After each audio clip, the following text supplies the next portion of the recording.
Muy bien, nosotros vamos a ver lo que denominamos la última semana de Jesús. Yo titulaba, ponía en el título, lo que es, digamos, una fe simple. ¿Por qué queremos ver la última semana de Jesús? Es muy interesante lo que pasa en esta última semana y es mucho más interesante poder pensar, ¿sí?, en aquellas enseñanzas que da Jesús en estos últimos días. Parte de su enseñanza en estos últimos días es hablar de una fe simple, una fe sencilla, sin tantos condicionamientos como creemos nosotros. Cuando nosotros hablamos de fe, hablamos de esa entrega que hacemos a aceptar a Cristo Jesús como Señor y Salvador y cómo vivimos a posterior. La última semana de Jesús, si ustedes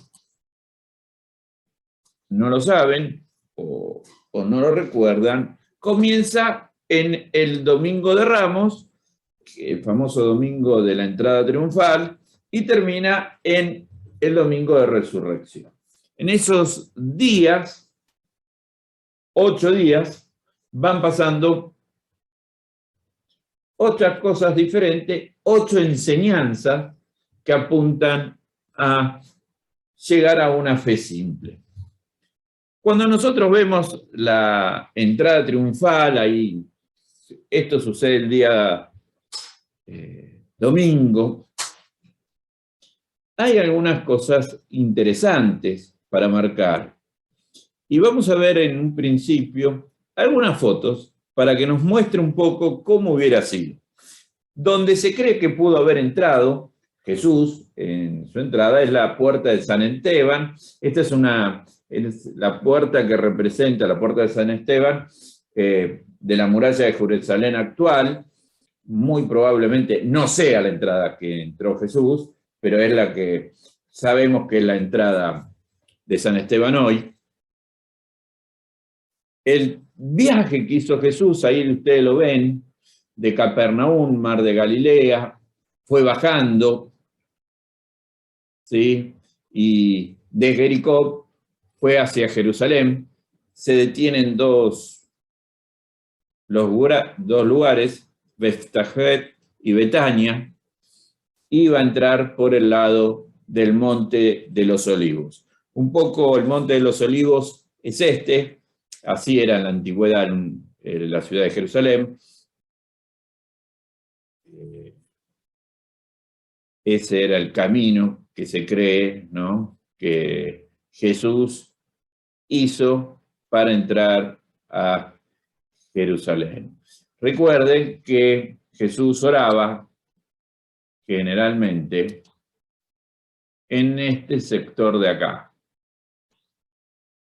¿Sí? Era el lugar donde Jesús estaba orando y que reconocemos que ahí hay un templo que le recuerda las oraciones de Jesús, que oraba cerca de Jerusalén.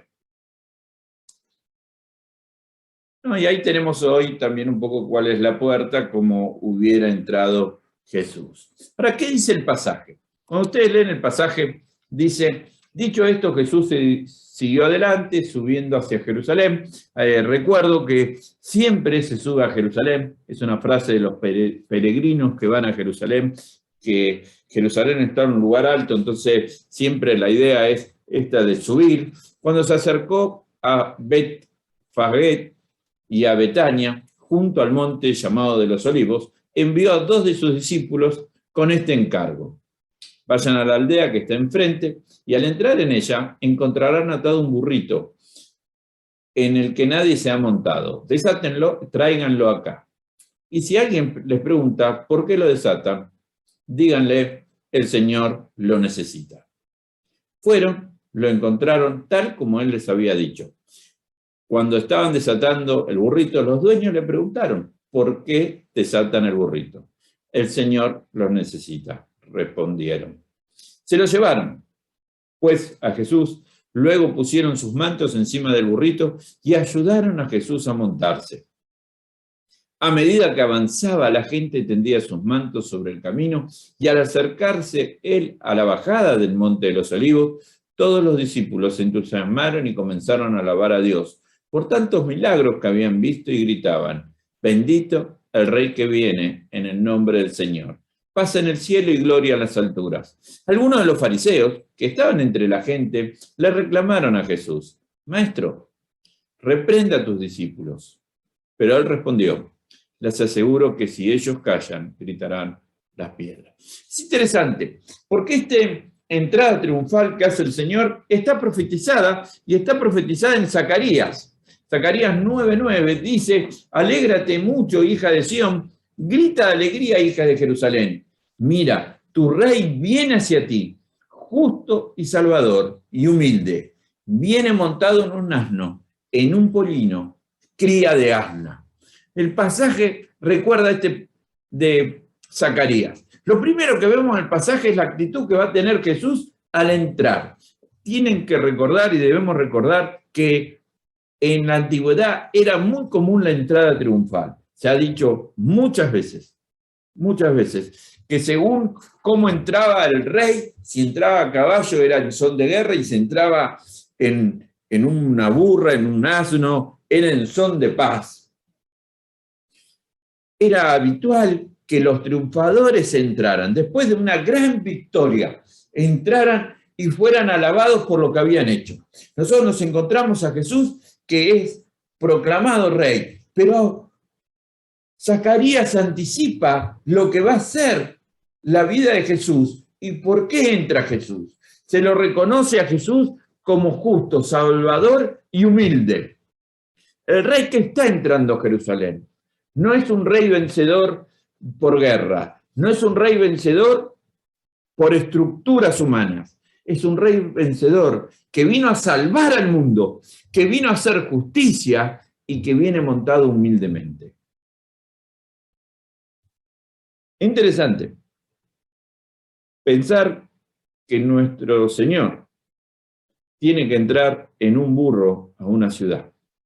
Hoy en día nosotros, si quisiéramos entrar a una ciudad de la manera que entró Jesús, estaríamos buscando diferentes maneras para hacer notar más, ¿no? Y uno cuando va a una reunión o va a una actividad pone lo mejor, se va poniendo la mejor ropa, se va buscando hasta los mejores zapatos. Jesús eligió un burro, un animal que no era suyo. Tuvo que pedir prestado para entrar por última vez a su ciudad, que lo proclamaban como rey.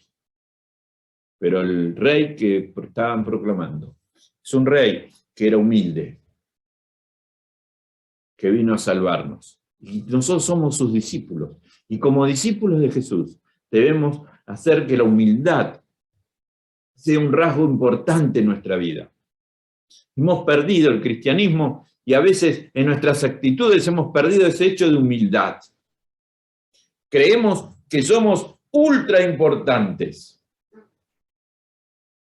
Es momento de recordar la humildad, ¿no? Y yo cuando leo el pasaje, recuerdo ese momento, ¿no?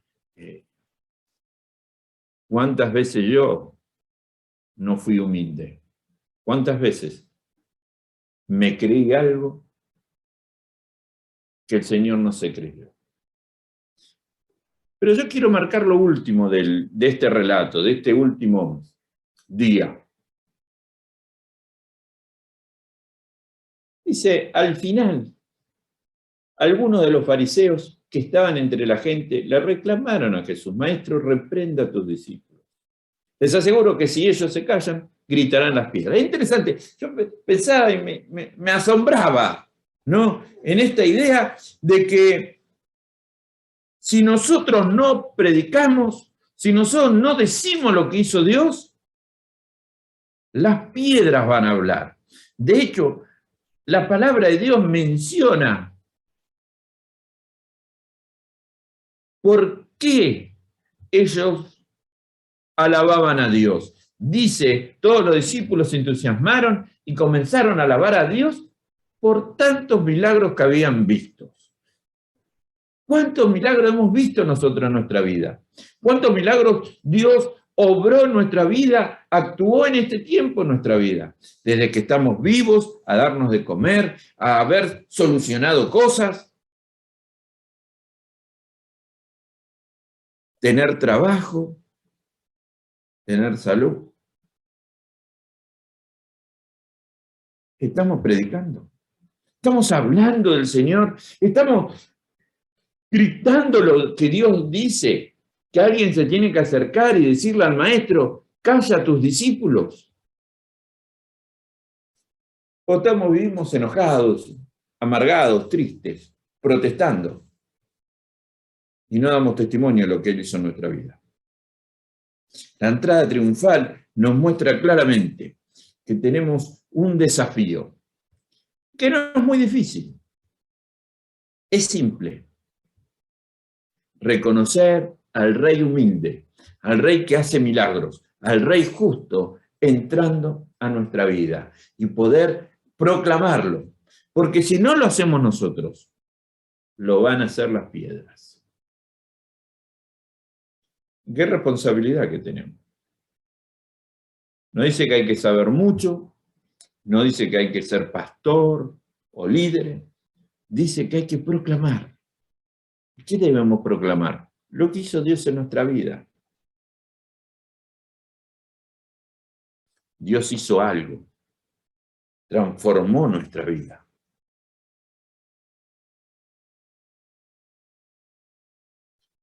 Tenés que proclamar eso. Y nuestra actitud es una proclamación que tiene que ser diaria. Es interesante que no es en el templo que estaba proclamando la gente, era en la ciudad, afuera de la ciudad. El desafío que tenemos es proclamar al Señor lo que Dios hizo en nuestra vida, fuera de la ciudad, en lugares públicos, en lugares donde la gente reconozca que somos sus discípulos.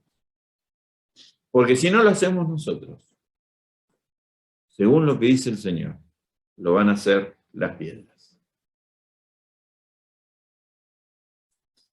Hay que una piedra tome mi lugar, decía un pastor.